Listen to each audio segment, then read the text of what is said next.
Hi everyone 2026 2027 ఈ విద్యా సంవత్సరం సంబంధించి 7/2/2026 ఈ తేదీన జరిగిన నవోదయ 9వ తరగతి ఎంట్రన్స్ ఎగ్జామ్ సంబంధించి రిజల్ట్ అయితే వచ్చింది.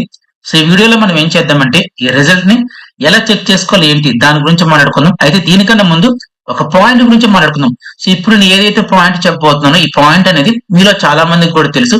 సో ఎవరికైతే తెలీదో వాళ్ళ కోసం మాత్రమే ఈ ఇన్ఫర్మేషన్ ఇస్తాను. సో ఆ ఇన్ఫర్మేషన్ ఏంటంటే నవోదయ 9వ తరగతికి సంబంధించి వేకెన్సీస్ అనేవి ఖాళీలు అనేవి చాలా అంటే చాలా తక్కువ ఉంటాయి. సో ఈ విషయం మీలో అందరికీ కూడా తెలుసు.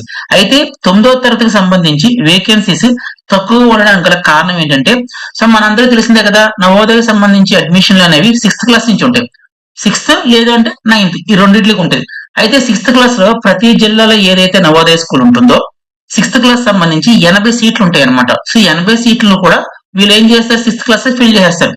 తర్వాత ఎవరైతే 6th క్లాస్ లో జాయిన్ అయ్యారో 80 సీట్లో జాయిన్ అయ్యారో ఆ 80 సీట్లో ఉన్న స్టూడెంట్స్ ఒకవేళ 6th లో కానీ 7th లో కానీ 8th లో కానీ ఒకవేళ వేరే వేరే కారణాల వల్ల డ్రాప్ అవుట్స్ అయితే మానేస్తే సో అక్కడ వాళ్ళ ప్లేసెస్ లో ఏంటి ఖాళీలు ఏర్పడతాయి కదా, వేకెన్సీస్ అనేవి క్రియేట్ అవుతాయి కదా. సో ఎవరైతే 6th 7th 8th లో ఎవరైతే మానేస్తారో ఓన్లీ ఆ వేకెన్సీస్ మాత్రమే 9th క్లాస్ వీళ్ళు ఫిల్ చేస్తారు. సో దాని ద్వారా మనకి 6th క్లాస్ లో ఏవైతే 80 సీట్స్ ఉంటాయో అలాగే మనకి 9th క్లాస్ కి వచ్చేసరికి 80 సీట్స్ ఉండవు. 6th క్లాస్ లో జాయిన్ అయ్యి ఎవరైతే మానేస్తారో ఓన్లీ ఆ ప్లేసెస్ కి మాత్రమే ఆ వేకెన్సీస్ మాత్రమే 9th క్లాస్ లో మనకి ఫిల్ చేస్తారు. సో దాని వల్ల మనకి ఏంటంటే 9th క్లాస్ కి వచ్చి అడ్మిషన్ లో సీట్లు ఆర్ ఖాళీలు అనేవి చాలా అంటే చాలా తక్కువ ఉంటాయి. సో సీట్లు తక్కువ ఉండడం వల్ల మనకేంటి ఇప్పుడు మీ పిల్లలకు సంబంధించి రిజల్ట్ అనేది చెక్ చేస్తారు కదా. సో రిజల్ట్ చెక్ చేసుకున్నప్పుడు మాక్సిమం చాలా మందికి కూడా సీట్ రాదు. సో సీట్ రాలేదు అని మీ పిల్లలు ఎగ్జామ్ సరిగ్గా రాలేదని చెప్పి అనుకోవద్దు. ఎందుకు రాలేదు, మీకు 9th క్లాస్ అడ్మిషన్ సంబంధించి వేకెన్సీస్ అనేవి చాలా అంటే చాలా తక్కువ ఉంటుంది. ఈ పాయింట్ మాత్రం మీరు మైండ్ లో పెట్టుకోండి. సో అర్థమైంది కదా. సో ఇప్పుడు ఏం చేద్దామంటే ఈ 9వ తరగతికి సంబంధించి రిజల్ట్ అనేది ఎలా చెక్ చేసుకోవాలో చెప్తాను చూడండి ఒకసారి. సో దీనికోసం ఫస్ట్ మనం ఏం చేయాలంటే నవోదయ అఫీషియల్ వెబ్సైట్ అయితే ఓపెన్ చేయాలి. సో దీనికోసం నేను గూగుల్ సెర్చ్ ఏరియాలో NAVODAY నవోదయ టైప్ చేశాను. తర్వాత ఫస్ట్ లింక్ చూడండి NVS అని కనబడుతుంది కదా.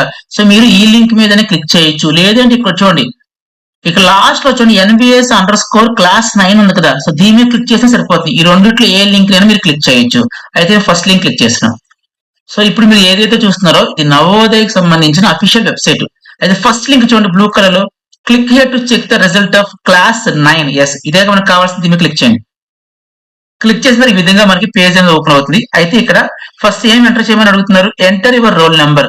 సో ఈ రోల్ నెంబర్ అనేది మీ పిల్లలు ఏదైతే 9th క్లాస్ ఎంట్రన్స్ ఎగ్జామ్ రాశారో ఆ ఎగ్జామ్ సంబంధించి అడ్మిట్ కార్డు మీద హాల్ టికెట్ మీద రోల్ నెంబర్ ఉంటుంది. అది మీరు ఇక్కడ ఎంటర్ చేయవలసి ఉంటుంది. తర్వాత enter your date of birth. So ఇక్కడ స్టూడెంట్ కి సంబంధించిన డేట్ ఆఫ్ బర్త్ ని ఎంటర్ చేయాలి. So roll number date of birth ఈ రెండు ఎంటర్ చేసిన తర్వాత కింద చూడండి చెక్ రిజల్ట్ ఉంది కదా, దీని మీద క్లిక్ చేయండి. సో దీని మీద క్లిక్ చేసిన తర్వాత ఒకవేళ మీకు సీట్ వస్తే మాత్రం సీట్ వచ్చిందని చెప్పి ఒక మెసేజ్ ఉంటుంది, ఒకవేళ రాకపోతే రాలేదని చెప్పి మెసేజ్ ఉంటుంది. సో ఈ విధంగా మీ పిల్లలకు సంబంధించి నవోదయ 9వ తరగతి యొక్క ఎంట్రన్స్ ఎగ్జామ్ యొక్క రిజల్ట్ అనేది తెలుసుకోవచ్చు. ఈ వీడియో అందరికీ అర్థం చెప్పనుకున్నాను. వీడియో లైక్ చేయండి, కామెంట్ చేయండి. అలాగే మన ఛానల్ ఎవరైనా సబ్స్క్రైబ్ చేసుకోకపోతే ఛానల్ కూడా సబ్స్క్రైబ్ చేసుకోండి. Thanks so much and by.